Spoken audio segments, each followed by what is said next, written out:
I'm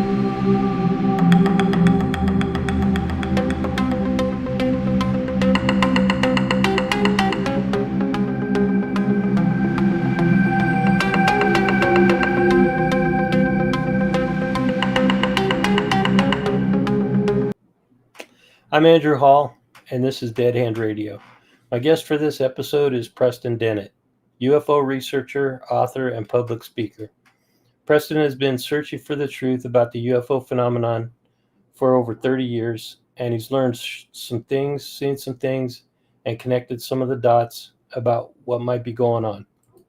In this episode, we'll discuss some of Preston's theories and the supporting evidence he's uncovered, and we'll talk about whether or not the UFO presence is supported by hidden UFO bases on Earth. Welcome back to Dead Hand Radio, Preston. Hey, thanks, Andrew. Appreciate you having me on. Always a pleasure to have you on, and it's always a pleasure to talk with you, my friend. Thank you for being here. Before we get into discussing the UFO bases, how about if you just give us a real brief update and talk about what's coming up this week? Yeah, lots of stuff going on. Besides the upcoming government disclosure, we'll see how that rolls out. I am speaking at the UFO Megacon conference. That's next week. I'll be speaking on Thursday, and for the first time, actually, I'm going to be talking publicly about my own experiences. Not only with UFOs, but the paranormal in general, and more specifically, out-of-body experiences, astral travel, which I've gotten really, really into. So it's going to be an exciting and unique experience for me, certainly. It's my first time in Laughlin, and I'm really looking forward to it. Yeah, Laughlin, and make sure you drink a lot of water, man, because it's hot. It's hot out here right now. I'm not in Laughlin, but a few miles north of Laughlin. Yeah, I heard. I'm a little worried about it. But it's hot here in California. I mean, we got to 120 degrees here last year. I think that was a record. But you walk outside and, boy, you could feel it. Yeah, that's reaching Death Valley temperatures, man. Yeah. That's hot. Yeah, I always recommend wearing long sleeves, plenty of sunblock, hydrate, and stay out of the sun as much as you can because it's blistering. But yeah, I hope you have a good time. Much success on your talk, and I hope you have a good time in Laughlin for the. Is this the first UFO conference since COVID? That's what I hear. The first live conference. Wow, that's wild. There have been Zoom conferences. I know Contact in the Desert is doing it by Zoom. But yeah, this is going to be live. Far out. So tickets are still on sale for that. If anybody's interested, check out. I think it's Megacon. Or you just have to do a search for Megacon Laughlin, because if you go to Megacon, it takes you to a different conference. So tonight's conversation is going to be about UFO bases or hidden UFO bases on Earth.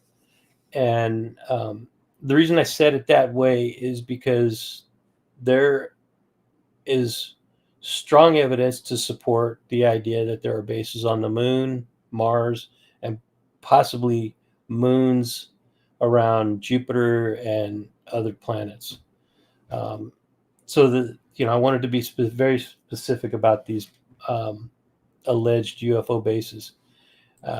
And what inspired this topic was a friend of mine, a remote viewer named Russell Pickering, did a presentation several months ago, maybe even longer, where he detailed the accounts documented by remote viewers from the Stargate program. You familiar with the remote viewing Stargate program? I am, yep. And so those remote viewers in the early days of the Stargate program did a series of remote viewing on underground bases. And Russell did a really great presentation on this. It inspired me to look into this topic even more. I also know that you wrote a book about the Catalina Islands UFO underwater base. And that book is titled Undersea UFO Base, an in-depth investigation of UFOs in the Santa Catalina Channel. That book's available on Amazon, and I recommend everybody go check that out. But would you talk about specifically what got you interested in studying not only that base, but UFO bases in general? Yeah, sure. This sort of happened right when I got into UFOs, which was in 1986 after hearing about a sighting over Alaska. It was on the evening news. It was very tongue in cheek. They just kind of laughed about this crazy pilot who claimed to have seen a UFO. But it was on radar. They didn't say that on the news. They did not mention that there were multiple witnesses, that the FAA actually had it on radar, which they first confirmed and then later denied and called split images. But now we know it to be a really good case. And that's kind of what pulled me into this field. I started asking my family and friends, my coworkers, what they thought about UFOs. Found out a lot of people I knew had had sightings. One thing led to another. I was going to disprove them. I'm like, no, this can't be true. Stop telling me this. I don't believe it. But I could tell they weren't lying. I mean, it was obvious they weren't lying to me, and it was obvious they weren't misperceiving, which kind of meant, well, they must be telling me the truth. So I went to the library, the bookstores, and I started checking out books on UFOs and got a real shock. The evidence was mountainous. This was a subject that was studied for decades, taken very seriously by high levels of government. There was pretty much proof that there's a cover-up. I mean, there is proof. It's demonstrable from documents released through the Freedom of Information Act. A lot of evidence. So one thing led to another. I started interviewing people formally. My first interview was actually with a lieutenant colonel who worked near Blue Book, not as part of it, but down the hall. And he didn't stray from the party line. He said, there's nothing to this. You're barking up the wrong tree, blah, blah, blah. But I just couldn't let it go. My brother had seen a UFO. My sister-in-law. I had a good friend who had missing time. Someone at work had missing time. I knew someone who had seen, well, 2 or 3 people who had seen gray aliens. So this was something I just couldn't let go. And I actually started getting reports of USOs, unidentified submersible objects, very early on in my research. And these were coming from one specific area. That would be the Santa Catalina Channel, right off the coast of Malibu, Santa Monica, this area, really stretching north from the Channel Islands, Santa Barbara, south all the way to, beyond Rancho Palos Verdes to San Clemente. I mean, almost to San Diego, really. And it was not just 1 or 2, it was a lot. And that's how I kind of started to get drawn in towards this particular area. And I wasn't thinking, oh, base, there's a base. I remember the first time I heard that actually was from a contactee who had had an experience in Topanga Canyon, which is along the coast there. She turns to me after describing what had happened to her. She was taken on board, examined. It was quite an extensive series of sightings, actually. This object was landing next to our house. But at some point, during one of our several interviews, she turns to me and says, I think there might be a base. I'm like, really? She says, yeah, I think there might be a base, maybe here in the mountains. I'm like, why do you say that? She says, I just had a gut feeling. And that was the first contactee to tell me, but it certainly wouldn't be the last. And just bit by bit, I started to get drawn more into this until the evidence started to come together. I thought, well, maybe I better look into this. And so continue, because that's the first base location on my list that I wanted to talk about. Before I do that, a couple of comments from people in the chat. Thank you all for being here and for joining in the conversation. Let's start with Rodrigo. He says, "Are you aware of what looks like a submarine structure on the Malibu coast, visible on Google Maps?" Oh yeah, I sure am. You bet. Yeah, it's called the Malibu Anomaly. I think that's what it goes by. And I was doing research before that became public.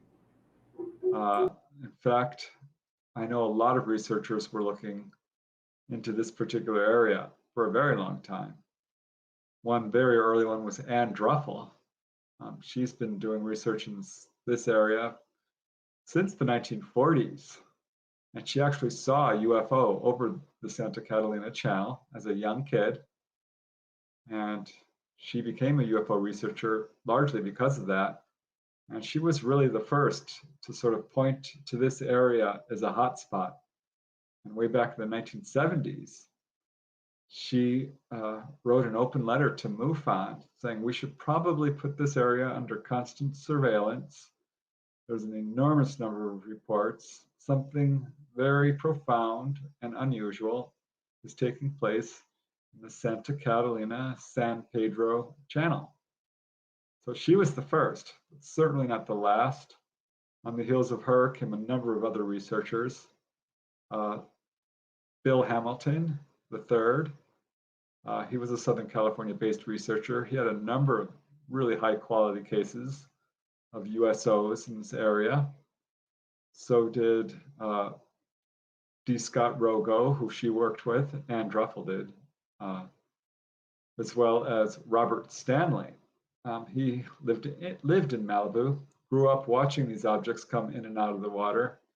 He's well known among the locals, and he started doing research into unusual geological formations in the Santa Monica Mountains. And these are formations that look like ancient ruins, perhaps. There's a lot of caves, a lot of unusual rock structures. And it was he who first identified what we now know as the Malibu Anomaly. And by this time, I had been cataloging reports from him and other major researchers like Barbara Lamb and Yvonne Smith. All the major researchers in this area had cases. And I was starting to build up quite a number of cases myself. So that's when I started to really dig deeper, dive deeper, and sort of catalog these cases and started putting them on a map. And I put them all on the map. I'm like, wow, there are a lot of cases over the water here, a lot of cases in the water. I found 70 plus cases of UFOs seen over the water and an equal number of objects coming either into the water or out of the water or floating on the surface or under the sea itself. And I put them all on a map, and they were really crowded right off the coast of Malibu. And I'm, by this point, beginning to build a compelling case that there is a base here for a number of reasons, which we can get into. But the first real reason was these huge number of reports in a sharply defined area stretching back to, get this, the 1920s. I've got cases stretching back to 1920, all the way up really now to the present day. It ramped up in the 1940s. But that was my first, what I would call a data point. I'm like, okay, what is going on here? Why are there so many reports in this one sharply defined area? And I thought of what that contactee told me. By then I'd heard a couple of other contactees tell me the same thing, that they thought there might be a base. At this point, I hadn't actually talked to anyone who claimed to have been inside it, but I soon would. So my first data point was, okay, there's too many sightings in this area. Could there be a base? Yeah, that's fascinating, man. Now, of all the research that you've done, and I'll post this question up here from Jack Ryan. Thanks for the question, Jack. Have you ever gone kayaking out into the channel or hiking into the cave systems up around that area to do some physical in the field type investigations to see if you could see anything. Yeah, I did extensive kayaking for a year, which turned out to be a lot of fun. We saw an enormous amount of wildlife, sea otters and sea lions and, all kinds of fish. Really interesting. And as far as cave systems, yeah, I looked into that extensively. And there are a huge number of caves in the Santa Monica Mountains. And I actually spoke with a submarine navigator, a really neat, retired Navy witness, a trained observer, and he had had an encounter in this area, really dramatic encounter. He'd seen a UFO with his buddy, a USO, I guess you would call it. They were sort of ferrying a boat up the coast and lost track with, actually, they were in a sort of convoy with another boat. It was a dark, stormy night, and they lost track with this other boat. They could not get them on radio. And they were in the San Simeon area, which is pretty far north of this whole complex of sightings, but I still think it's part of it because, as the UFO flies or swims, it's not far. And they saw this object in a place where it couldn't be. This was at night again, and this object is on the coast in the water, but it's very rocky there. It's very low depth. Ships are not allowed there. You will run aground. You will destroy your ship. Yet here was this object. And it didn't look like a ship. It had a lot of lights on it, and they were trying to figure out what it was. And suddenly, their own depth sounder, so that they were in 10 feet of water. They knew this couldn't be true, but nevertheless, they took emergency actions to go farther out into deeper water. Next thing they know, this USO is right in front of their ship, scared the daylights out of them. And they stopped moving and just waited to see what would happen. And it came right up alongside their own ship, maybe a quarter mile away, which for a seagoing vessel is very dangerous. They try to stay far away from each other as possible when you're in deep waters. And this thing stopped right next to them. And they said it was so bright it was hard to see. It had a bank of stadium lights, is what it looked like. Not a normal ship. He says, I've seen all kinds of ships. I've seen planes. I've never seen anything like this. It's actually very frightening. And it got to the point where they just couldn't take it anymore, and they continued their journey, leaving this object behind. And he told me that this Santa Catalina channel has very deep canyons and caves running up and down the coast. And I looked into it with Google Maps and sailors maps, navigation maps. The Santa Catalina channel is very deep. It's got an average depth of 2,000 to 3,000 feet. And actually, there are parts of it which are a mile deep, 5,000 feet or so. And lots of canyons, lots of caves, which is absolutely true for the Santa Monica mountain range. And I did a whole long series of hikes over a period of years, exploring the various caves. And I have to tell you, there are some that you can't reach the bottom. I mean, it just goes and goes and goes, and it's too small for a human being to really climb down there unless you have the proper equipment. I was a little nervous to do it. I'm not a professional spelunker by any means, but I do know that some of them go very deep. And I would love to send a drone or something down there, a camera of some kind, to see how deep it goes. Because some of these I don't think awesome. some of these I don't think are explored. But yeah, absolutely, there are cave systems there. So Rodrigo mentions the Expedition X episode, which featured Lou Elizondo, and you were on that episode. Now that episode has aired, and you could talk about it, was there anything during the filming of that episode that you, or did you just do as like a Skype call or a Zoom call to participate in that? Yeah, unfortunately, Okay. they were a little nervous about current conditions, but I did do a Zoom call with them, gave them some advice, talked about the intense activity in this area, and I was so hoping they would see something. I knew the chances were fairly high that they would. I've watched this show. I'm a fan of Josh Gates. I think he does good work. Been on a lot of sort of reality TV shows, and sometimes I'm not always happy with how they come out, and I'm wondering if how much of it is scripted or not. But I feel good about this show.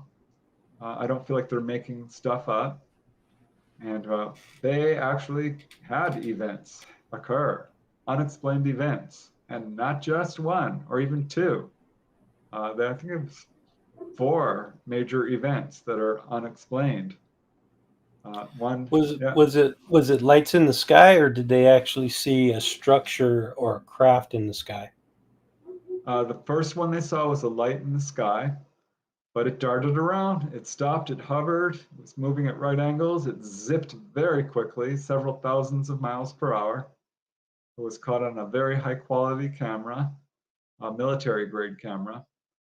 So that was exciting, and that was just the first one. They also saw a USO, classic USO inside a cave. Actually, one of the witnesses, Phil is his name, saw this glowing object underwater, and he lost radio contact during the sighting, which I found very curious, and they didn't say much about that. But that was kind of a red flag for me because they were not able to raise him. And I wonder if perhaps there's more to this than just a sighting. There's no real evidence. They didn't go there. But I wonder, because once you get close to something like that, there's a very good chance it's more than just a sighting. And he was close. Yeah, and there were more. One really cool incident. They caught on camera again. It's good footage of this object coming out of the water itself, straight up, very quickly. Just a glowing kind of orb-like object. But this is what I hear from people. And these orbs, these glowing sort of lights, when they come down, reveal themselves to be metallic craft. They will land next to people's houses or hover very low altitude, treetop level. And that's when the plasma that's surrounding it sort of melts away and reveals an actual metallic craft. So I think that's what they were seeing. I've heard this feature before, and only recently, because my research into the topic only goes back like a year or so. But I've heard this feature about this like liquid metal or slag dripping off of these, or I think you said maybe it was plasma dripping off of these UFOs. And what do you think that is? What could that be? Yeah, I've talked to contactees about this, some who are in heavy duty contact who aren't having fear surrounding their experiences and are able to speak interactively with the Greys and have asked them. And they said, this is plasma. Our ships get very hot from rubbing against the atmosphere or whatever, even the water. And it heats up to such a point that it becomes plasma, what we know as plasma. We're superheated to such a degree that ions are coming off of it and can reach several thousands of degrees. And this is why we sometimes have landing traces where the sand is glassified. It's actually melted to the point where it becomes almost like glass, very much like we see with lightning, where the lightning will strike the ground and create a sort of a glass-like pattern. So that's what's happening here. These craft can get very hot, and people have learned this the hard way. If you get too close to a UFO, people have suffered because of it. I think we've talked about Chris Bledsoe a couple of times in the past, and he supposedly got too close to one of the craft, and it caused him some health issues. I've also heard that exact same comment that you just made, where these balls of light if they get too close to you, they can cause adverse medical problems with people. So yeah, that's not an uncommon feature, but nobody really knows what causes that. So you're speculating that it could possibly be this plasma that they're putting off, or is it Yeah. radiation, or what is it? Yeah, it is. There are different types of radiation. I'm not sure I would call it nuclear radiation, though there is some evidence that some craft do emit that. But Rodrigo made a good point in the chat room. Right before they saw this object come flying out of the water, they were putting down a submersible camera looking for stuff. And it was going deeper and deeper and deeper. It's really cool. I mean, they were showing some interesting footage of, little sea creatures and stuff.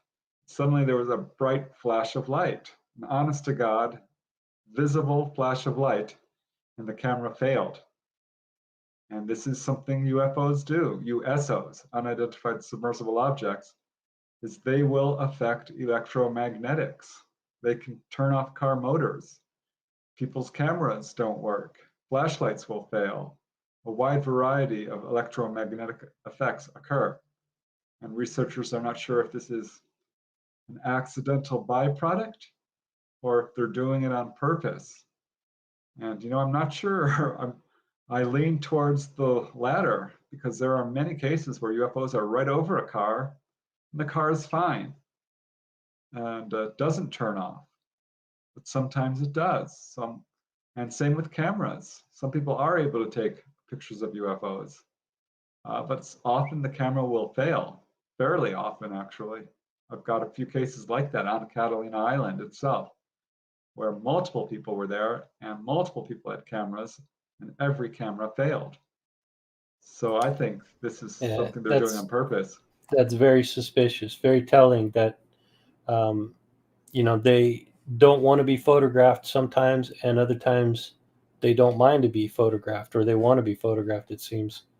Yeah, that's a strange part of this whole phenomenon is, why does it affect some electronics and other times it doesn't? It's just so many questions, and the more we dig into these answers, um, and I want to mention, um, Jacques Vallée was talking with Grant Cameron about 2 weeks ago, and he mentioned the work that you've been doing with the. I think he mentioned the healing research that you've been doing on the UFOs. Congrats on that for Jacques Vallée, even knowing who you are and knowing about your work, right? But the adverse medical issues that some people get versus the healing that other people get. It's there's so many, and then in some instances where the electronics get disrupted, and in other cases where the electronics are not affected at all. Um, do you have any comment or any ideas why that these particular things happen? Yeah, I was looking into that because I wrote a book on UFO healing cases, 300 documented cases. And I could have written one on injuries. There's are a couple of books on injuries, and there are a lot of them. And if you look at both of them, the healings seem to be very much intentional things. People are struck by a beam of light and healed of a flesh wound, of kidney stones, of a cold, of a backache, of a wide variety of stuff. Often they're taken on board a craft and they're operated on or treated in some way. 10% of UFO healing cases actually, this just blew me away when I found this out, take place in a hospital room, inside Hmm. a hospital itself. I mean, that Oh, shocked that's me. wild. That's Yeah. wild. Sometimes they'll just come to your bedroom, do a little house visit. So I started looking at the injuries. I'm like, okay, where are people getting injured? What's going on here? The most common physiological effect in terms of injury is eye irritation. And this happens fairly often. Someone will be staring at a UFO and it's quite bright and it will leave after images on the retina, sometimes that persist for days. many contactees are very sensitive to light. That does seem to be related. There are a few cases where people have been hospitalized due to, what looked like welders' arcs burns, like they were looking at a welder's flame for too long. So that's eye injury is definitely something that occurs, but appears to be accidental. Many of the cases of people who have suffered, what we would look at as radiation type sickness, have gotten too close to a UFO. This is exactly what happened to Stephen Michalik from Canada, Falcon Lake, Canada. He was a prospector digging for gold, came upon a landed UFO. UFOs are very interested in metal-rich areas. I think that may have, not been a coincidence. They may have been there for the same reason. But he walked right up to it, and started, talking, trying to say hi. They didn't answer. He tried several different languages. He's, polylingual, I guess you'd call it. Knows a number of different languages. They did not respond, but eventually took off straight up, and he was blasted by heat. His shirt caught on fire. He immediately felt ill, had a headache, nausea, vomiting, rushed home. They took him to the hospital, and his condition deteriorated. And he was examined by a number of doctors, lots of doctors, because he had what amounts to radiation sickness. And that was the only explanation that they could come up with. His blood lymphocyte level dropped dramatically. He ended up losing, like, I don't know how many pounds it was, but he lost considerable weight. Was extremely thirsty, had first and second degree burns. So that is something that's somewhat common. And it's not always what I would call an accident. Sometimes people are hit by a beam of light. There is one case, Inácio de Souza, I think was the guy's name, in Brazil, who shot a gun at a UFO and entities, and they shot him back, hit him with a beam of light. He did not survive. He was rushed to the hospital and died sometime later of, again, what amounts to radiation sickness. The first well-known abductee, his name is escaping me, but it'll come back to me in a second. It wasn't Betty and Barney Hill. No? No, this was another guy from South America. And he was taken on board, and he suffered, again, burns of some kind. Yeah, so I got a couple of questions in the chat room real quick. One of them is, have you ever worked with Michael Schratt, or do you know him? Yeah, I have met him a couple of times. We've exchanged notes. I like him as a researcher. He's another researcher. I mean, there's not a whole lot of researchers out there who are doing the kind of digging deep that he does. He really knows his stuff. So for those who don't know who he is, including myself, I don't know who he is. Could you tell us just a little bit about him, what his area of study is, and how you connected with him? He is doing a lot of sort of illustrations of classic cases. He's a graphic artist, and is very interested in the shapes of UFOs and sort of cataloging what they might be. He's fairly certain that many, or not most or all, of the triangular UFOs are our government craft. And this is something that is really, I think, catching favor. It's becoming really a big buzz in the UFO field. Are these triangular UFOs, are they our own? Are they ET? And I've had a number of people, ask me about this. Finally, I just looked into my own files, and I was actually surprised. I thought I had more triangular cases than I did. I don't have a lot. I do have a few, and I think some of them are absolutely ET. But some, I'm not so sure. And I really don't have a whole lot of triangle cases. Just a very, very small handful. UFOs come in all shapes and sizes. Flying classic saucer, boomerang, shape, manta ray, spherical, I mean, you name it. So Michael Schratt has gotten really into sort of a lot of the older classic cases, as well as, current research.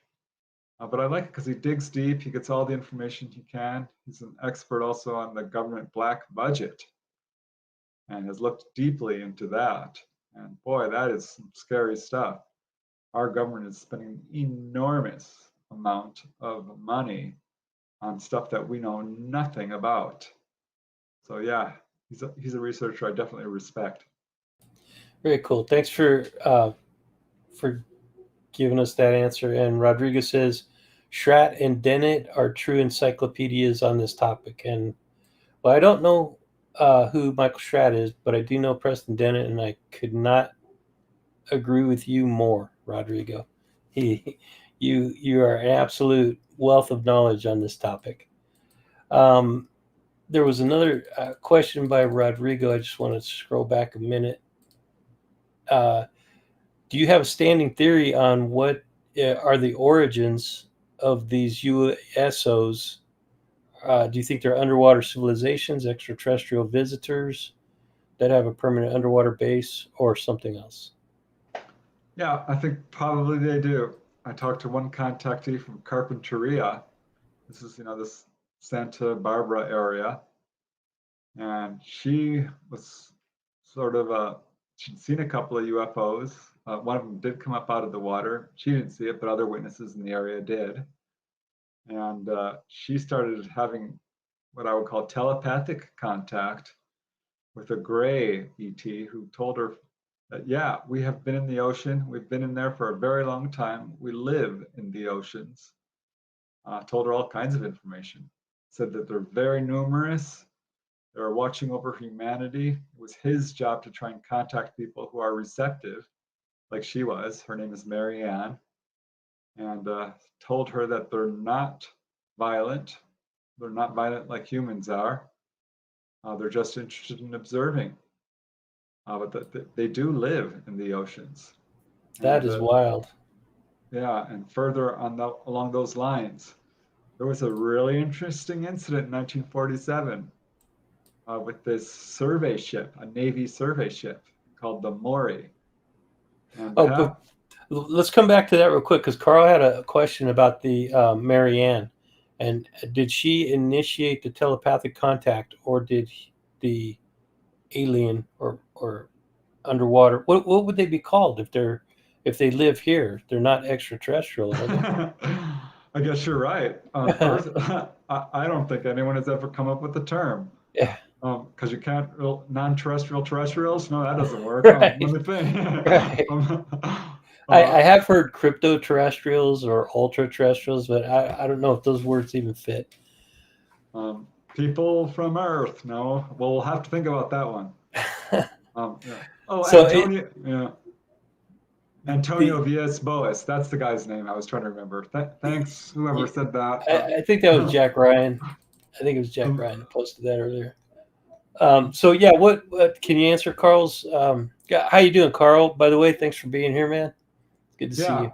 yeah. No, she was not tr- trying to reach out. She is psychic. She's had a number of like what I would call mediumistic experiences. She doesn't like ghosts, but she sometimes senses them and they try to communicate with her. So she's sensitive, telepathically. And I think that's what happened. That's perhaps why she was, I'll say, targeted or chosen. And what was really interesting about her experience is she was actually watching television. She was watching Unsolved Mysteries at the time, and there had been a recent wave of sightings over upstate New York that were gaining international headlines. It's a well-known wave of sightings in the Hudson Valley area. And she was interested and was just watching the show when this Gray introduced himself, and she started getting messages from him, and she wrote them down through a process of automatic writing, which is, I'm not going to say a Ouija board, but kind of similar. It's when you hold a pen and your arm sort of starts writing messages. She's right-handed, and this was being done through her left hand. And that freaked her out. She called her friend over, Susie, and they started asking all these questions. So that's how it sort of all rolled out. Okay, very cool. So, okay, that's going to lead us down a whole different rabbit hole, talking about psychic abilities and how they communicate. But let's go back to real quick. Let's go back to Jack. Is it Jack Ryan? Yeah, Jack Ryan's question. Dinosaurs were around 165 million years. Do you think it's possible that an intelligent species evolved during that time and then went underground or under the water after the ecosystem fell apart due to the asteroid? That's a freaking good question, man. Yeah, it is. Is there any evidence to support that possibility? I don't have direct evidence, but I certainly have some what I would call testimony or anecdotal evidence. Uh, I mean, we know ETs have been around for a long, long time. And I'm talking like the Egyptian culture, which, the Greeks and Romans couldn't even date. And there are Egyptian hieroglyphics that point towards the presence of extraterrestrials, and it goes on from there. The Romans called them flying shields. We've got accounts from the Middle Ages. We've got petroglyphs. We've got pre-Columbian artifacts that look just like the shuttle. The Nazca lines. I mean, there's an enormous amount of evidence. Cultures across our planet talk about gods that came down from the sky and taught us civilization. The Native Americans are fairly certain that that's where they came from. They call the ETs the star people, their ancestors. So I think they have been here for a long time. As far as dinosaur times, yes, I do have an interesting account from a lady from the East Coast who is having contact, and she said something very interesting right along those lines. She says, "I think I know where the reptilians came from."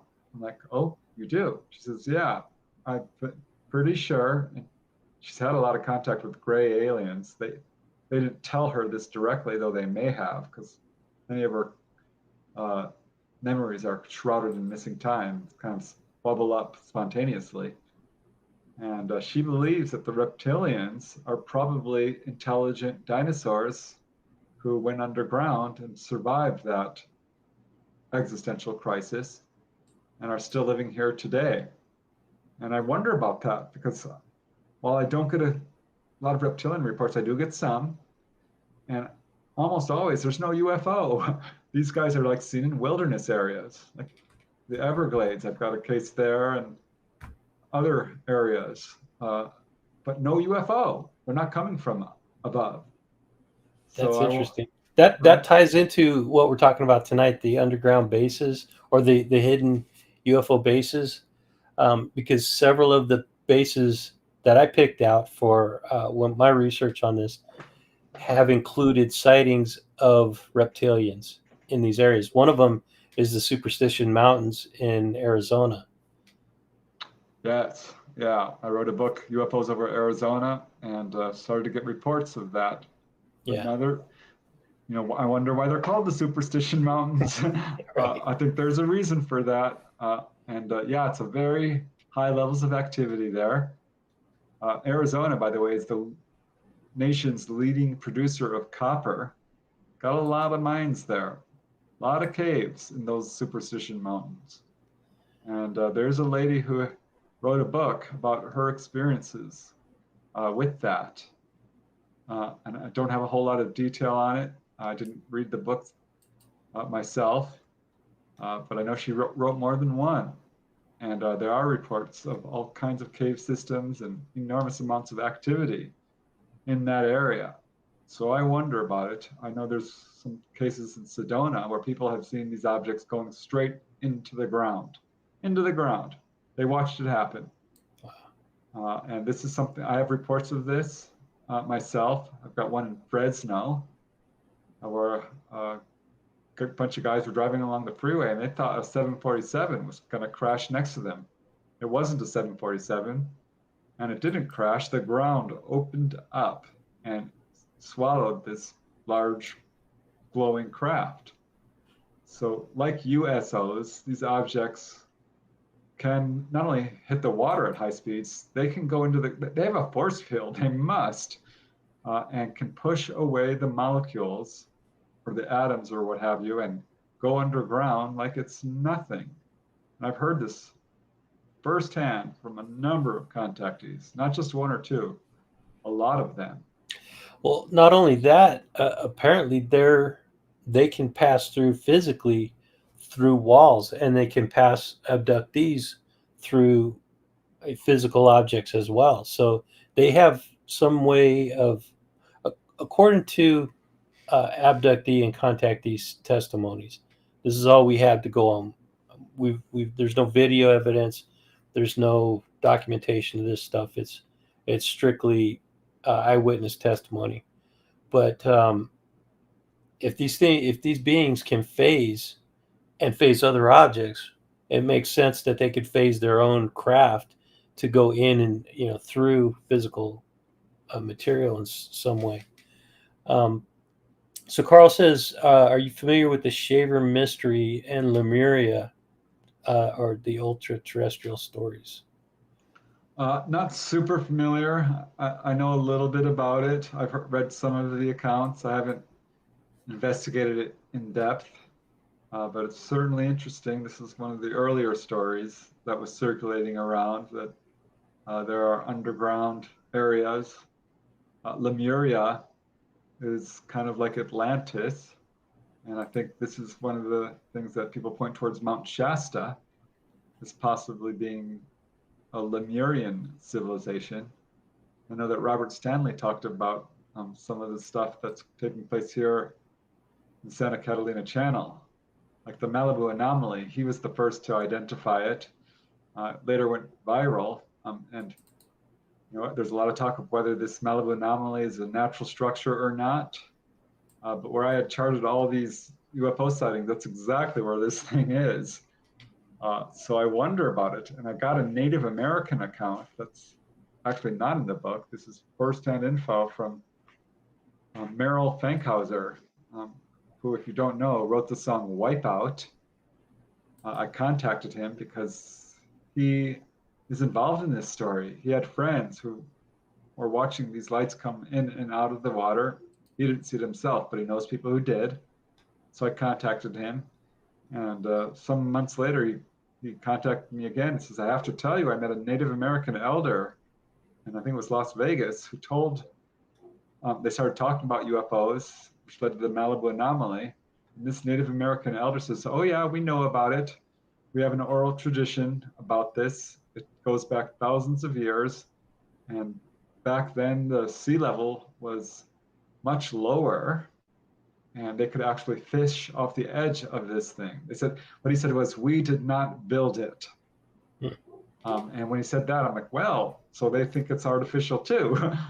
Was kind of the implication. So yeah, I think there's probably multiple places across our planet that we don't even know about. It could be much more numerous than we even think. Let's jump back over to Mount Shasta, since you mentioned that, and you suggested that they possibly could be Lemurians. I think that there is some anecdotal evidence to support that theory. One of those being that, if I'm not mistaken, that area has been reported to have beings, extraterrestrials, who are human looking. Is that correct?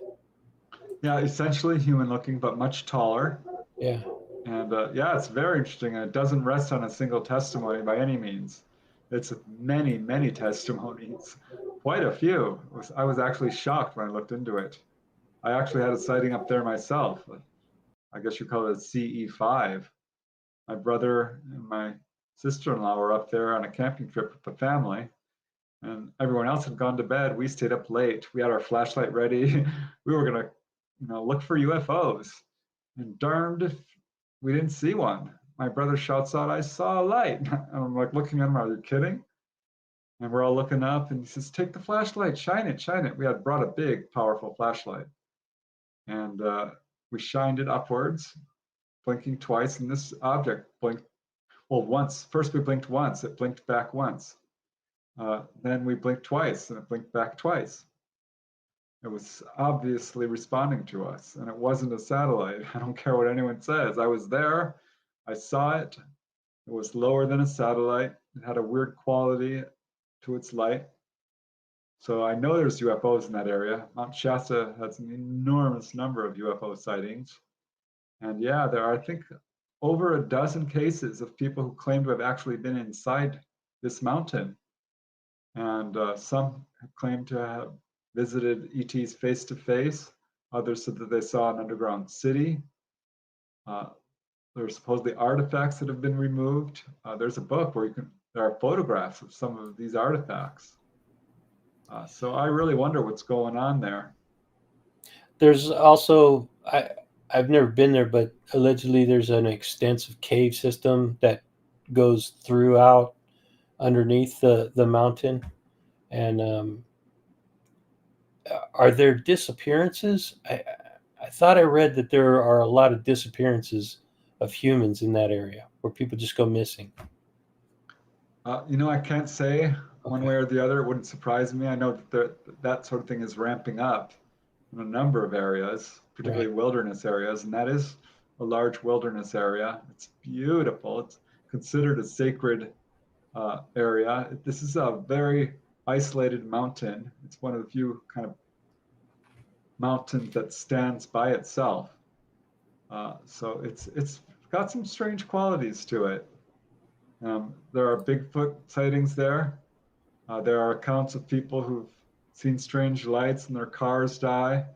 There are accounts stretching back to the 20s. This is according to a researcher, Wishar Survey, who wrote a book on unusual happenings in this area. And according to him, there would be these very, very tall beings who would come into town, into the local towns in the areas around Shasta, and buy various goods and stuff using gold nuggets. So they are described as being very fair complected, long hair, very unusual looking, unusual clothes. And there are some people who claim to have met these beings and been taught spiritual wisdom by them. And yeah, if you look into this, there are a number of cases, a number of books rather, written about Mount Shasta and these sort of happenings.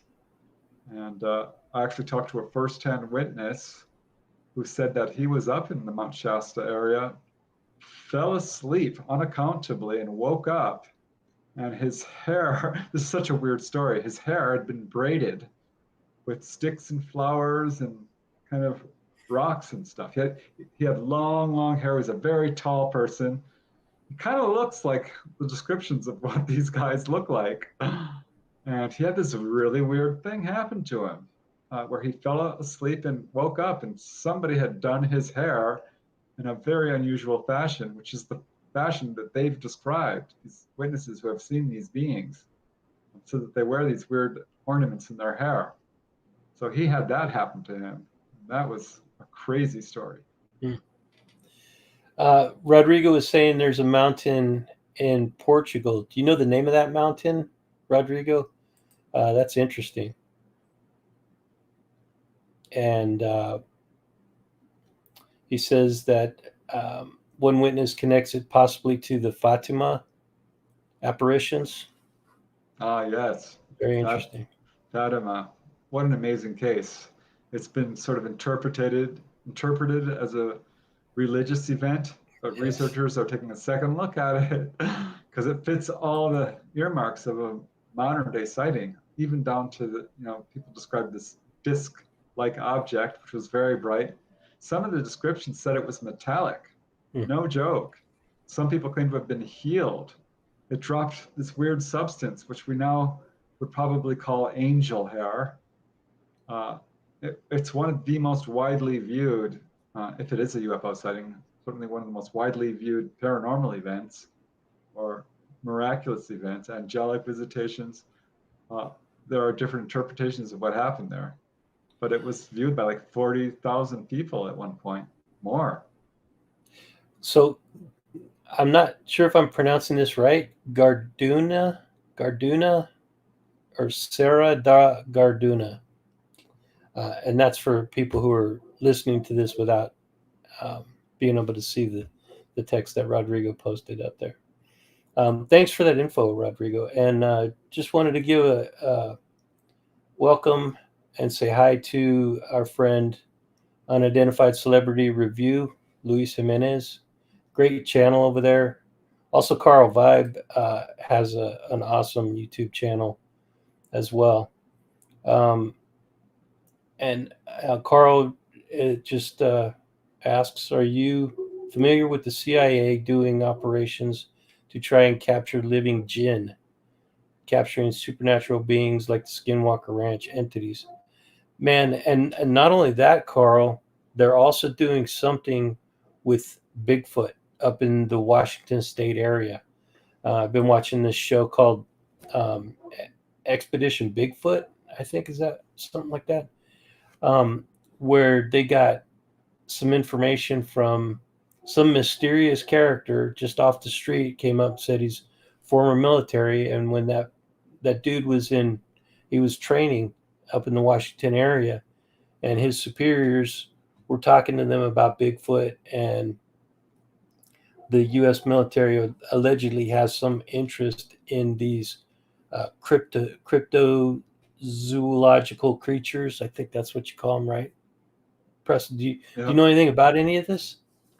I haven't really focused much research on this. I'm trying to keep up with this stuff. Yeah, This is such an amazingly complex phenomena.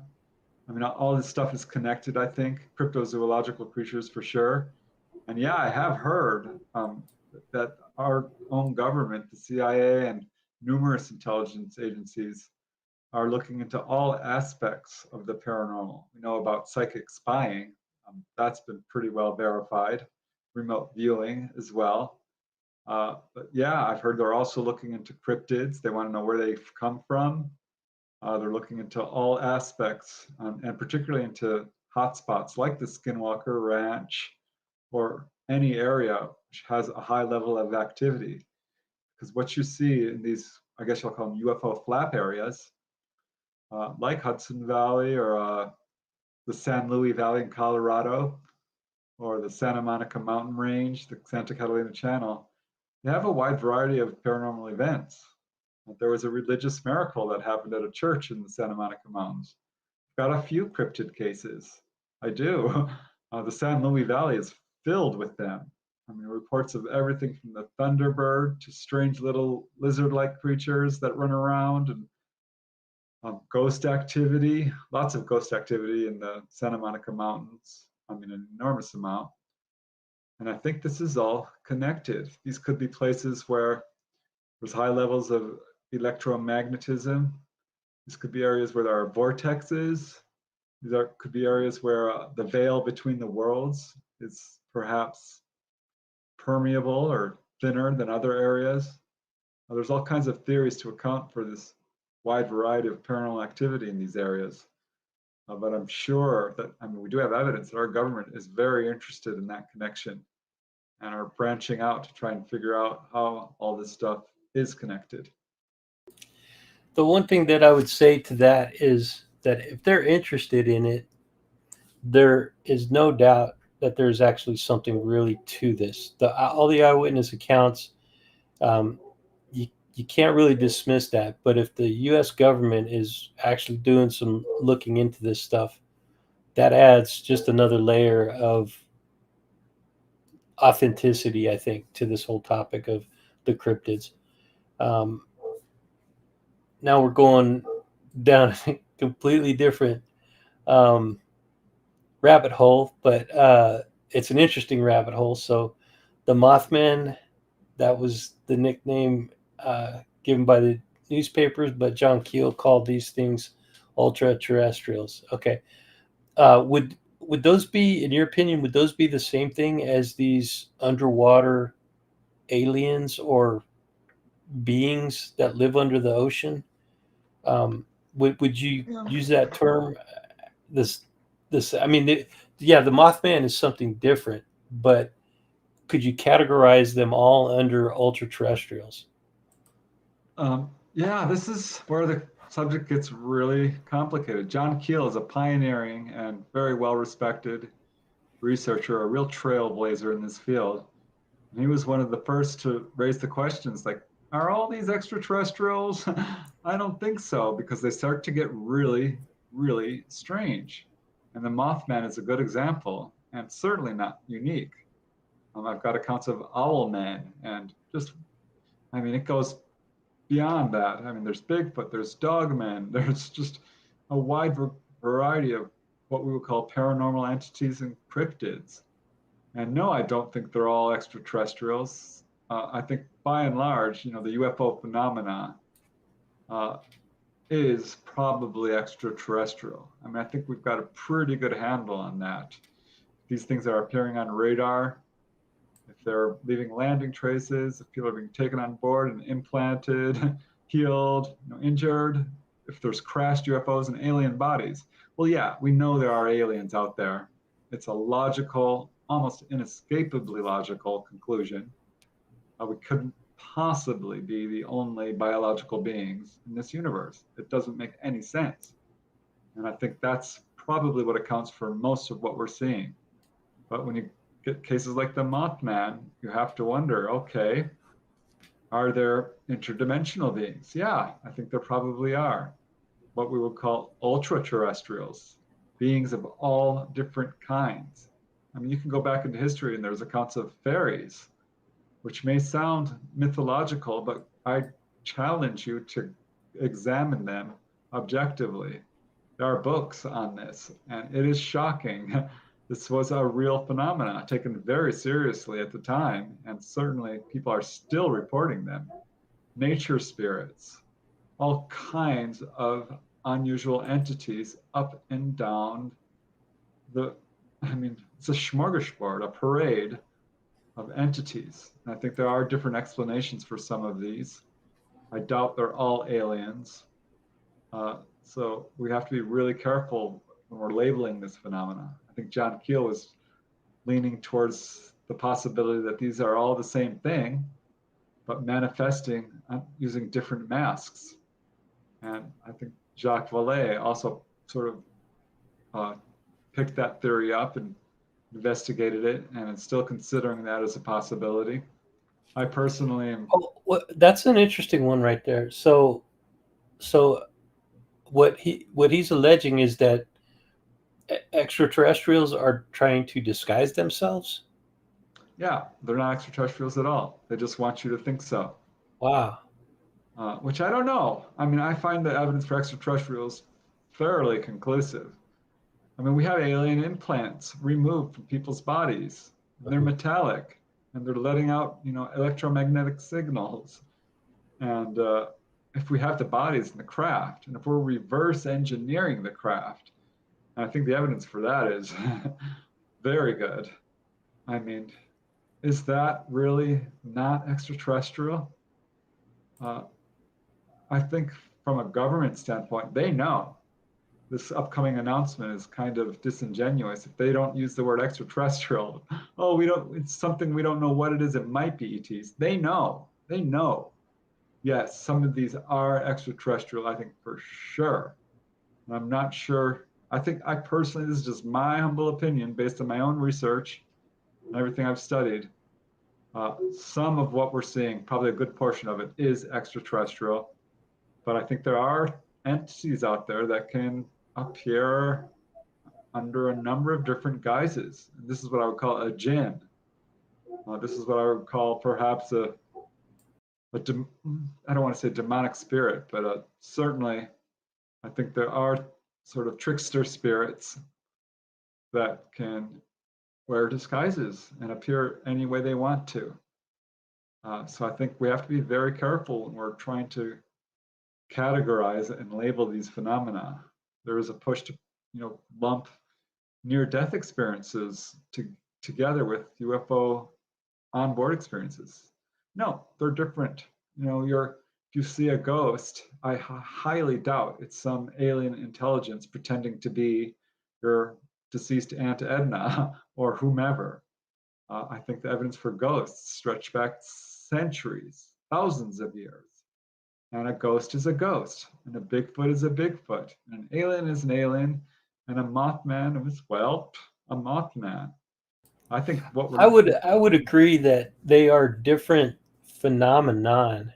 Each of those individual things is different, but at the same time, there there is a huge push to try and connect these things in some way because they're all so weird, and they do happen. Several of these type of events happen in certain places, like Skinwalker Ranch, where you have poltergeist activity, you have UFO activity, you have cryptids. Um, they all happen in the same location. So there, what is the connection? I think is what is more on the top of people's minds. Not so much they're all the same thing, but they're all connected in some weird way. Yeah, I think they are. And there's some cases that just really have me scratching my head.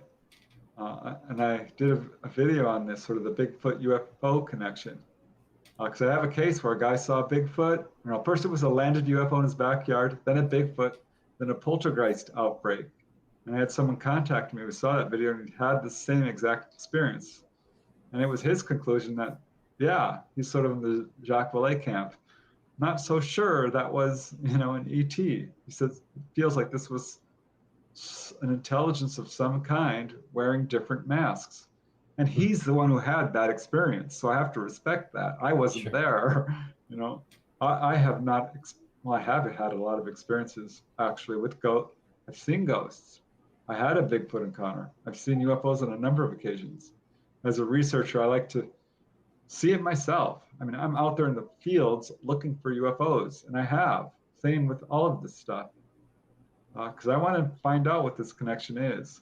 I want to know. I want to see if there are ETs. So I'm just not quite sure I'm willing to go to the level some of these people are saying that it's all the same thing. And you know why? It's because that's a very anthropocentric theory. Yes, I agree with that. You know what I mean? It's saying that, Very okay, humanistic view. yeah, it's saying these things are appearing for us, about us, and trying to influence our beliefs. I'm like, well, every time we've put ourselves at the center of the universe, it doesn't work out. The sun does not revolve around us. Uh, we're not the highest apex intelligence, probably not even on this planet. I mean, seriously, I think Bigfoot, Sasquatch, has been around for centuries, and there's good evidence it's intelligent and highly spiritually evolved to the point where it can turn invisible. And there are some people who claim incredible contact with Sasquatch and dolphins. And I mean, we might not be the only intelligent life on this planet. Reptilians, the ETs. We think we're the only ones, but we could probably be, and I think we probably are, sharing this planet.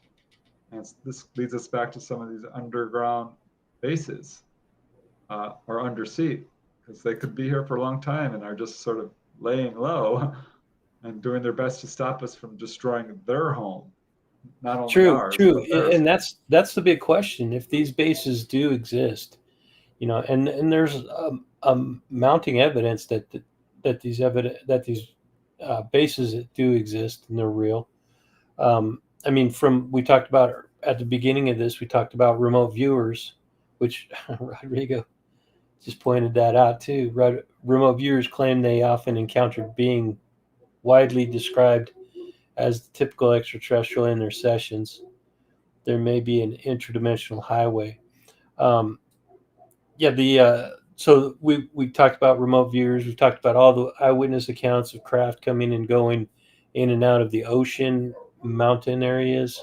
Um, Sorry, my neighbor's dogs are just going off the chain today, and it's really distracting. So I apologize to everyone for that distraction, um, but we'll get through it. Uh, so the bases, I'm of the mind that these bases are actually out there in the locations that they're alleged to be in.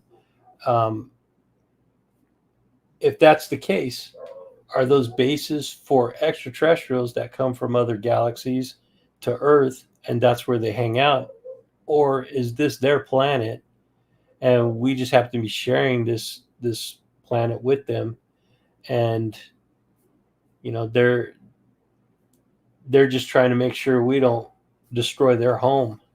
That's a really interesting question, and it's not a question that I hear a lot of people talking about. Yeah, I wonder about it. I know, Betty Andreasen, a well-known abductee from Ashburnham, Massachusetts. She was taken to what appears to be an underground or undersea base. There's another case in Hialeah, Florida, where a gentleman was taken to an undersea base, and later he brought his wife along on a contact, and she was taken.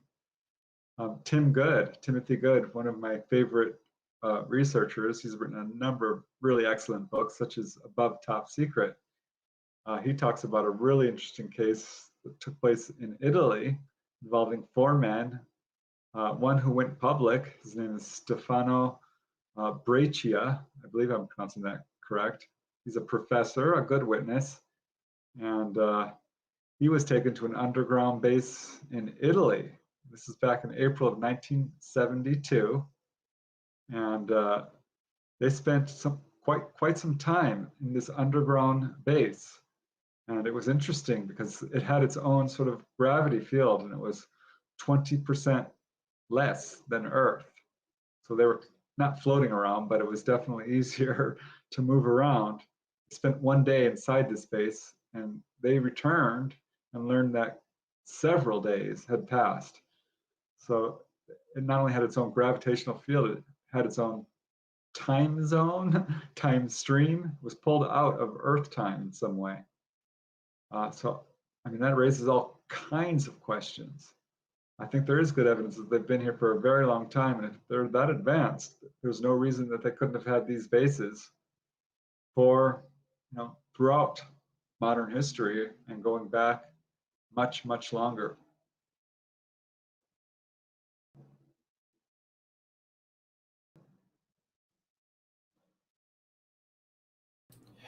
Well, I was keeping my microphone muted because the dogs are just going crazy right now. But so let's talk about. Are you familiar with the Dulce, New Mexico alien war, the alleged alien war that took place there? I am. Yep. Let's talk a little bit about that and the the incident described by Philip Schneider, who was an engineer and said he was working on some underground tunneling system, happened to open up this cavern and basically ran into a nest of underground aliens living there. Turned into a battle. Um, what's your take on that? Is that a true? Do you think that's a true story, or is that pure fantasy, pure fiction? God, I wish I knew. I read the account and Yeah, it's compelling. I tell yeah, you, I agree. it's thoroughly compelling the way it's written. There's some real whoever put that together. I mean, it is got a lot of military terminology that would really, I think, only be known to someone who's gone through the military. Has some very interesting things in there that I've seen in other cases. I wonder about that. Um, I think from a military perspective, I don't think the Greys are here to hurt people.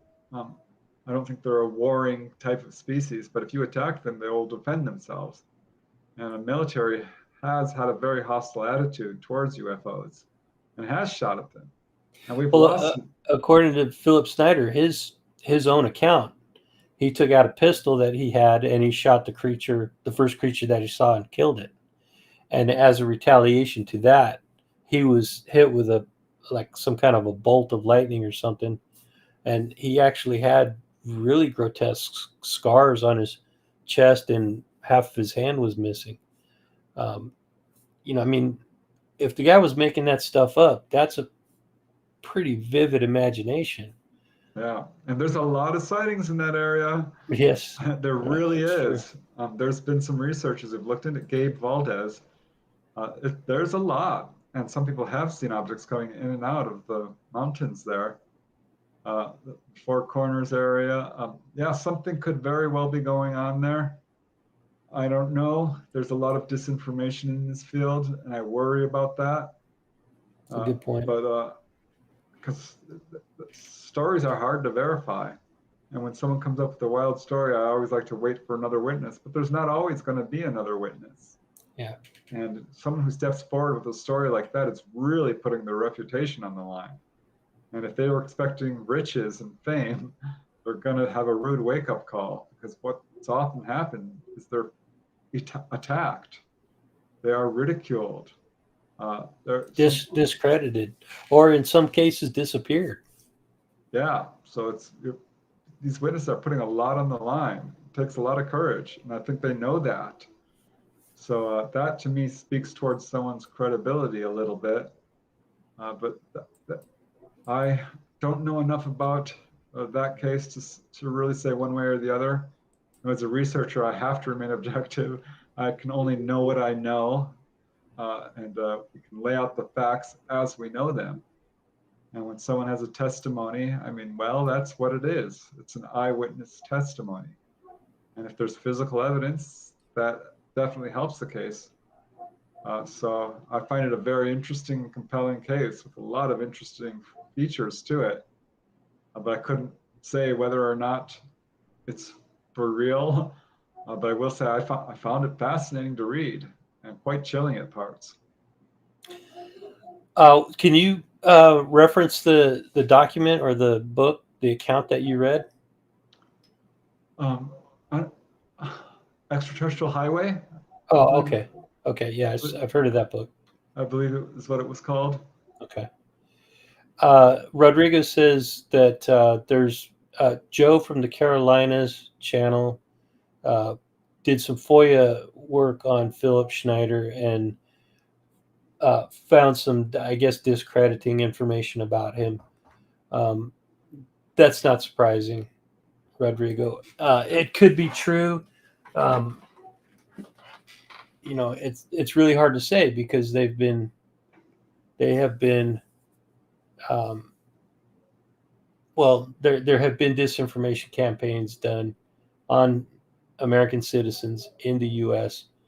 illegally, perpetrated by military and CIA. So yeah. it could be anything. It's probably true. The Phil Snyder story is just fascinating. It is compelling, and it's probably fiction. I'll say that because it's so hard to believe. But I mean, if it's true, what does that imply? Yeah. Well, I'm just not sure I trust our government either. Right. Because we've kind of caught them in lies, not only with UFOs, in a wide variety of areas, but with UFOs, boy, oh boy, they've bungled it badly and have been caught flat out in lies. 100% agree. Yep. In every level of government. I mean, all the intelligence agencies. No, there's nothing to it. We don't believe in it. Well, what's this document here that says you've been studying it? Yeah, I mean, seriously, what are you talking about? And now we're having this upcoming disclosure and they're trying to spin it again. And I doubt they're going to march out the Roswell craft and the bodies. And until they do, to me, that's the end game. Show us, because I think they know. I think the evidence shows that they know. Anyone who takes a real objective look at the UFO phenomena can only come away convinced there's something to it. And I think if you look deeply at it, and considering the accounts of everyone from Betty and Barney Hill to Travis Walton to the Pascagoula guys, I mean, there's just so many cases. Charlie Hickson and Calvin Parker. Those are just the famous ones. Charles Moody, the Kentucky abduction with Elaine Smith, or Louise Smith, Elaine Thomas, and one other lady. It's a great case. What about the Herbert Schirmer abduction? Whitley Strieber. I mean, come on. We know what this is. It's interesting, and this is a question that I have not heard anybody asking directly to like Lou Elizondo, Chris Mellon, Sean Cahill's part of those people that are speaking out on behalf of the UAPTF, because UAPTF doesn't seem to have a voice in this whole thing. They're doing a report. My question is, and I haven't had a chance to talk to these guys, but are the UAPTF, the UAP task force, are they planning on investigating any of these abduction cases? Is that included in their curriculum of what they're studying? Right. Because it's important part of this whole phenomenon. I have to believe, purely on a speculation standpoint, that they know. I mean, if you're doing your research, you know. I mean, how could you not? The UFO subject is extraordinarily popular on the internet. Abduction accounts are not hard to find. It's fairly widespread. 1 in 40, 1 in 50 people, I think. It's not uncommon. They have to know that people are claiming this. They could not know. So for them to say, we don't know what it is, and it could be aliens. Oh, come on. I mean, we know it's not Chinese or Russian. We know these things are traveling so fast that any human being inside of it, I mean, we just don't have the technology. We don't. And they know it. They've been reverse engineering this stuff. I've talked to whistleblowers myself who contacted me. I just put out a book called Wondrous, 25 True UFO Encounters. And one guy's a whistleblower from Edwards Air Force Base. He saw a UFO in a hangar and was told flat out this was reverse engineered from alien technology. They know. Don't tell me they don't. They know what it is. So Jack Ryan asks, what do you think about Skyhub and the future of UFO data collection? Grassroots, he's talking about grassroots data collection by citizen scientists. Any thoughts on that?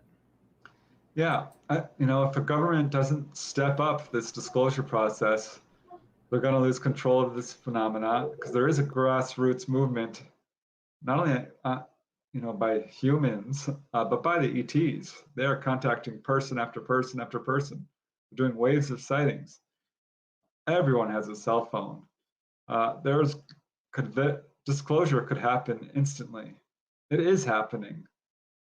And I think we're seeing that within mainstream society. Most people know what a UFO is. And I think if the government doesn't disclose, we don't need you. We really don't. And if you're just going to lie, well, goodbye. We don't need you. We will move on without you in regards to this subject. Well, there's other representatives that will take over in their place that we can vote into those positions. And that's where people really have the ability to make a change, to make a difference, is by if the people that are representing you in Washington are not representing you the way you want them to, boot them out and get somebody in there that will represent you correctly. Yeah, and there are other countries. Another country might just do the disclosure. It might not be the U.S. Well, hold on. These damn dogs are driving me crazy, man. I'm sorry that I keep bringing that up, but they're probably barking at a UFO right outside your house. They bark at everything, man. So there is there was a study done in 1999 by the French government, and I can't remember the name of the paper right off the top of my head. Let me see if I can find it.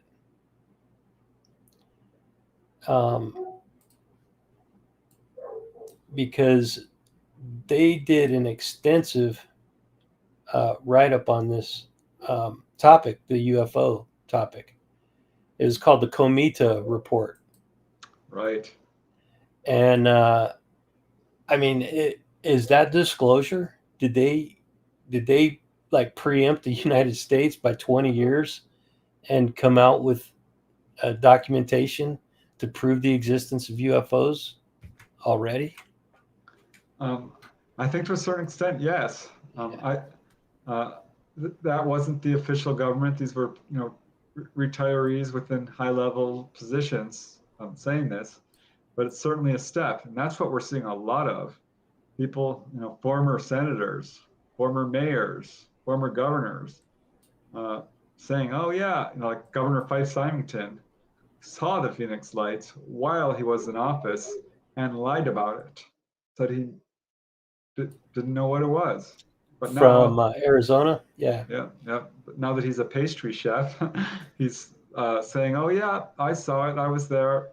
I'm sorry. I mean, God bless him. I got to give him kudos for coming forth and saying that he did see it. But it would have been nice if you did it while you were in office, Right. because that would have had a far more impact." Paul Hellyer, former Defense Minister of Canada, I think still is the highest level government official to just flat out say extraterrestrials are visiting our planet. But we have Yeah. generals, we have colonels, we have astronauts. I mean, we have everybody up and down There's political office. an admiral from Israel just came out last year and said he was Yep. talking about the Galactic Federation, which I think that really threw a lot of people off with that one, and I think it kind of damaged his reputation a little bit. Yep. I'm not sure there is a Galactic Federation a la Star Trek. Because I asked contactees about that, and they're like, no. And there are a few who say yes, but as far as I can tell, ETs don't have a federalized government like we do. They are just very telepathic and largely a cooperative with different groups on exploratory missions and scientific missions, and they all have their various agendas, but they cooperate. And there's Yeah. no, they don't have to deal with crime or punishment and wars and all the things that really don't advance a species. Well, they're not driven by primal needs like humans are. Humans are still primal. But let's get off of that topic a little bit and go back to talking about bases, because that's really kind of what I wanted to focus on. Um, and Predator, I think you're from Romania, if I'm not mistaken, Predator. And thank you for being here and for contributing to the conversation. What about Antarctica? Are there UFO bases there? And that is definitely one of the bases or the locations that I came across in my research. But I will give Preston the first crack at it. What have you found about Antarctica? Um, just scattered reports, a lot of rumors, but nothing super solid. There are some researchers who are focusing more in on this. And there's reports of like human bases. I don't know if that's true or not. There are a lot of reports of human underwater bases, by the way, as well, which we didn't actually get much into. I don't know much about the Antarctic area, so I can't really speak to it. I haven't looked into it. I haven't read I saw a book. I'm like, oh gosh, I got to get that one, but I've got a stack of books already need to read. Okay, well, I'll give my little take on it. What I came across, I just wrote some quick notes. Now, there have been uh, sightings or speculation that there are pyramids out there in Antarctica.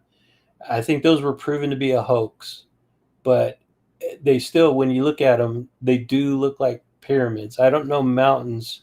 I don't. I have never seen mountains that are shaped like pyramids, like with 45-degree angles on the sides. But according to scientists, those are pyramids that are naturally formed mountains. They're not pyramids. Um, there's also a uh, a testimony of a pilot who was flying over the South Pole, and there's supposedly this airspace where they're not supposed to go through, and they went through this one time because of an emergency, medical emergency. So they went through this no-fly zone. They saw this gaping hole in the ice that went down beyond any part that they could see, and this guy says he saw a craft fly out of there. Now, is that true or not? I mean, that's one person's testimony, but it's certainly interesting. And there's other uh, testimonies of things that lead us to believe that there's something going on in Antarctica. It's the most remote place on the world in the world. There was an expedition by Admiral Byrd shortly after World War II, where while he was down there, allegedly he got into a fight with some flying craft that were so far advanced that it just wiped out his defenses in a couple of minutes. And when he sailed back to South America, he made a report or he said something. He was quoted in a newspaper as saying that there are craft that can fly from pole to pole, and we don't have a chance. And then shortly after that incident, where he allegedly had a scrap in the Antarctica, that's when the UFOs were sighted over Washington, D.C. Yeah, yeah. I wonder, admiral. I mean, he's an admiral. Right? That's pretty high rank. I Yeah. don't. And why would he lie about what he saw? It doesn't make any Well, sense. some people say that he was quoted, but it's a really weak argument to the idea that there's no disputing that he had got into a scrap with something down there. There was something that attacked his fleet, and it wiped out. I guess one ship was sunk, several sailors were killed, and a couple of the planes that they had with them were downed. Um, Now, I'm going off of memory, and I'm not the best at reciting things that I've read from memory. So, fact check me on this stuff. If I'm absolutely wrong, then please let me know about it. Set the record straight. But it's an interesting case to look into, and I think it does lend credence to something is going on down in Antarctica that people really need to be aware of. Yeah, it wouldn't surprise me a bit. It's a remote location, hard to get to, perfect place for UFOs to hide out and not be, have to fuss around with nosy humans. Yeah.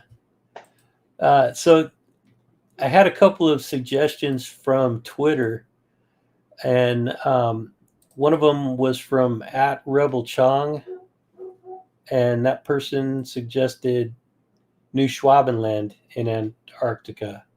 Now, I'm not familiar with New Schwabenland. I think it has something to do with a Nazi, uh, uh, a little village that they set up down there during the war.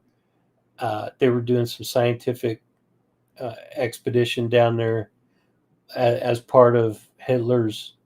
Um, I guess he had these expeditions going out all over the world looking for weird artifacts and stuff like that. And I think that New Schwabenland was one of those. That's not really an underground base. That's an above ground base. It is a place that exists. Are you familiar with the New Schwabenland settlement?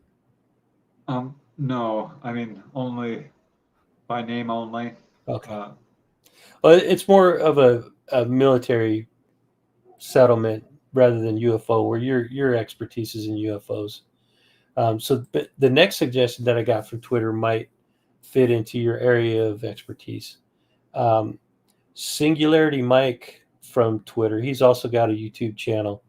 He suggested Wakanda in Africa may be a UFO or ultra terrestrial. And I think he's talking about the Marvel Avengers place, Wakanda. Yes, of course, that was a joke. And I delivered it very poorly. I apologize. But thank you, Mike, for that suggestion. And um, you did participate in the conversation, so I wanted to put that out there for you. Linda Moulton Howe has talked about she talked about some underground bases in Antarctica that have allegedly been there for millions of years. Have you heard of this, Linda Moulton Howe? How? Well, yeah, I certainly know of Linda. She's a real pioneer in the cattle mutilation stuff, and now a Right. leading researcher. But yeah, I don't know about her thoughts on the bases in Antarctica. Okay. Haven't spoken to her about that. Did speak to her directly once. We talked about the Catalina stuff going on here, where I'm at. Yeah, it doesn't surprise me to hear all of this because the more you look into it, it's like, wow, there does seem to be activity all over our planet. Absolutely. Seriously. Yeah. So Rodrigo asks, do you do any research on the megalithic constructions, such as the ones in Peru, Bolivia, and others around the world, Ah, maybe yeah, connected to the ultra terrestrials? That's interesting because those structures have supposedly been around for 10,000 years or longer. Megalithic stone structures. yeah, ancient aliens. Yeah, I have not personally done like extensive research into that particular area, but I've certainly looked at some of these constructions, these artifacts, buildings, whatever you want to call them. And you have to wonder what kind of technology was used to build these, because some of these are massive. And I mean, bigger than stuff we build today. It's like the pyramids. There's still speculation about how the pyramids were actually built. It could have been extraterrestrial. I don't think we really know. But there's good evidence, I think, for modern civilizations uh, that predate our own. And I would point, I think some of the best evidence is really the ancient Vimyanas of ancient Egypt. Got actual firsthand testimony of that and The drawings and I think you're referring to the Vimanas, yeah, and that's from India. yeah, That's part of the Hindu script. yeah. The So Bhagala, Bhag, just I Bhagavad can't remember. Gita. Yeah, Yeah, Bhagavad Gita or something like that. yeah. It's interesting. So, I mean, this just points to the fact that there probably were modern civilizations in ancient times, and perhaps that's who built some of these stone structures. But again, I wonder, it's like, why is it always stone? I mean, it's really, that's what they used to build everything, just rocks. So I wonder if there's better evidence out there of, actual like computers or metallic craft, or, and I imagine there is, but I also suspect if something like that was found or has been found, it would be covered up darn quick. Uh, I can't say that that has actually happened, but it wouldn't surprise me if it did, if it does or has happened.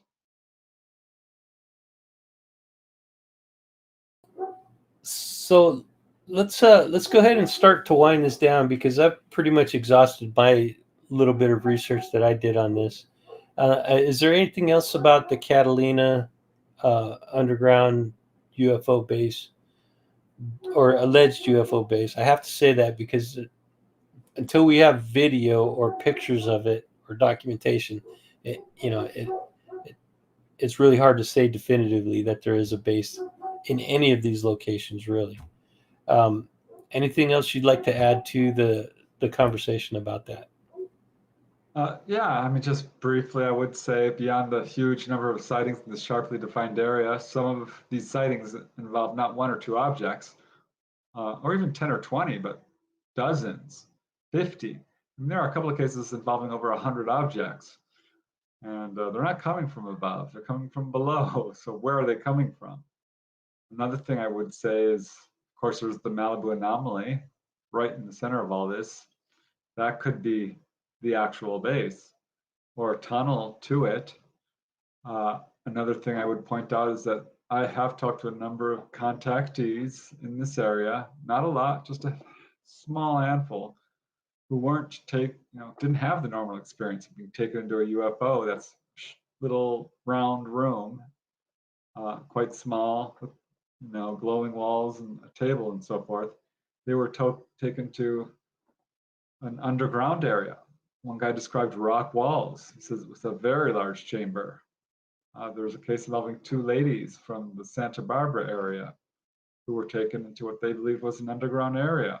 A lady photographer from Malibu, taken from her home right on the coast, taken underground. She said it was huge, like an auditorium sized. So she doesn't think that was a ship. I think there's some good evidence that there are, maybe it's not proof, maybe we don't have photographs, but when you start to get multiple corroborating accounts, I think it builds a pretty strong argument for the possibility, at least, or even the probability that there's a base in at least this area, but probably a lot of them. I think the more we look into this, the more evidence there is, and someday we will have proof.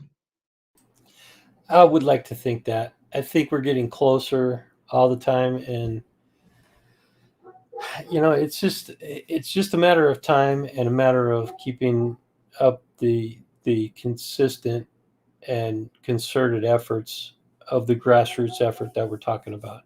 People just continuing to contact your representatives, let them know that we're interested. We want more transparency from the government. We're tired of the lies and the misdirection, the disinformation. That stuff is not acceptable anymore, and people need to start getting voted out of office if they don't acquiesce. Right? Yeah, yeah. All we want is, truth, honesty. That's not too much to ask. Right, right. And I mean, it even stems as far as into the media. When when we were talking a little bit earlier about the UAPTF report and what they're coming out with, and some of the articles that are coming out about this, saying something along the lines of, the headlines are just so informative. They say that it's, that there's no evidence to show that these UFOs are alien, and then you read the article and it says the exact opposite. Well, it doesn't say that they are alien. It shows that there's no evidence to dispute the idea that these things are alien, right? Yeah. There's evidence to support the idea that these things are not human made, but they won't go so far as to say that there's evidence to support the idea that they are extraterrestrial made. And it's just a play on words, man. And the press is perpetrating that disinformation or that misinformation just as much as the government is. And I don't understand that thinking, because these are the people that are supposed to be bringing truth to the people. Yeah, it's a government of the people, for the people, by the people. Exactly. And they're wondering what's inside these things, what they are. Really? Are you really wondering? Is this really a mystery to you? You have not seen, the reports of people describing grays? Do they not know what grays are? They know. I think they're just having a really hard time learning how to control this subject and retain, power and control over people. I think that's what it comes down to: power and greed and money. Yeah. I don't know what all their motivations are. I think there's more than just those that motivate people. But Yeah, I agree. we still are a primal driven race or primal driven species. Until we can evolve beyond that, I think we're kind of stuck. And hopefully we get out of this cycle, and we can become higher beings. But so, final thoughts, Preston, and then we'll go ahead and wrap it up. I'll give you a chance to tell people how they can find your books, find your website, and get in contact with you. Yeah, well, thanks. Yeah, first, thanks for having me on the show. I love talking about this stuff. It's awesome. I do have a website. Just use a search engine on my name and you'll find it. I'm on Facebook. I'm on Twitter. Of I've got a YouTube channel. I'm putting out a lot of my research there. I've got a new book out called Wondrous, 25 True UFO Accounts. Some very interesting cases there, including whistleblower accounts. Working on another book already. I am not going to give up. This is a very important subject, and I think we all deserve to know the truth about this. And I think we will. I think disclosure will happen, maybe not this month, but eventually. And as disclosure ramps up, so will contact. It's got to be a different world. UFOs are not going to be a mystery forever. We're very close to using that word as mystery is not even really useful at this point. I think we know what it is. I think the government knows, and we're this close. I mean, we could have disclosure tomorrow. Come on, ETs, you do it. If the government doesn't, you do it. I think they just might, and that could be what's driving disclosure. Because the government is being sort of nudged by the ETs themselves, saying, if you don't, we will. That's an interesting statement, because you are not the first person that I have heard say that. So I think this is like a growing sentiment among people within the UFO community, and primarily experiencers, people that are saying that they are in contact with the extraterrestrials, and that the extraterrestrials have given them information that is basically telling them that they've given the U.S. government a freedom, basically, come clean about it, or we're gonna do it for you, and then you're gonna be stuck, trying to explain why you didn't come out with this information when you knew it all along. Wouldn't that be an interesting chain of events, right? I hope it doesn't come to that, but if it has to, it has to. I mean, and I think it might. I hope not, but we will see how this rolls out. I'm guessing at some point, one of these governments is going to come clean, and it's going to just fall like dominoes. And probably within our lifetime, I can't see this going on another 5 or 10 years. I just can't. Oh. I certainly hope not, man. I mean, it's time. It's past time for this stuff to come out and the truth be known. But I'd like to give a shout out to my neighbor's dogs. Thank you, dogs, for being a present nuisance for me tonight. But everybody in the chat room, you guys are so awesome. And thank you guys all for being here and contributing to the conversation. Preston, you're awesome, man. You are always welcome on. In fact, I'm probably going to ring you up in a couple weeks, maybe another month, just to check in with you once we get the UAPTF report delivered. I'm probably going to want to hit you up and get your take on how that, what are your thoughts on now that the report is out? Yeah, I hope it's explosive. I really do. I hope they give us some good, juicy stuff. Good. You know what? Thank you so much for saying that, man, because everybody I talk to, and I tell them, I give them two options. Tell me, what do you hope for this report, and what do you expect for this report? Everybody says, well, I hope it's truthful, but I don't expect much out of it. So they really downplay their hopes, and they upplay their expectations. You, my friend, have come out and said truthfully. In fact, when you told me this a couple weeks ago when we were talking, you said, what I want from the government is to have the Roswell craft hanging in what's the museum? Yeah. Any museum I don't care. Yeah. Hanging in the museum. I think you said the Smithsonian. That's what it was. And I'm like 100% agree with you, man. So hats off to you, Preston. Keep doing the awesome work that you're doing. And we'll get together again in a month or so and talk some more about this stuff. Yeah, you got it. Bet we'll have stuff to talk about. For sure. Times are changing. Yeah. Okay, everybody, have a good night, and thank you all for being here. Take care.